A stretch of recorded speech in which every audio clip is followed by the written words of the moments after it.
So here we're gonna go into a tall kneeling cable press. All right, now, the biggest thing about this, the most effective, the biggest thing you have to understand to make this effective as possible is to make sure that you are staying in that very tall kneeling position.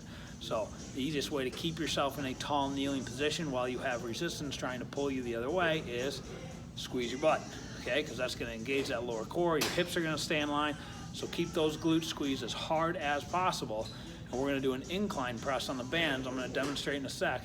We're gonna go ahead and grab some bands, and we're just gonna press it up at a nice angle, about a 45-degree angle. You can do this on the cables if you want to try and throw some extra resistance on there. But if you really wanna add some resistance to the bands, you just gotta scooch out a little more from the anchor point.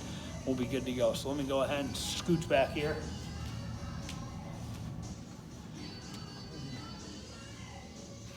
And what I always do, I always tell my clients, make sure you just kind of point to a spot at the ceiling that you're keeping an eye on. I got my glutes nice and firm, and I'm just gonna push up and try and touch that spot on the ceiling.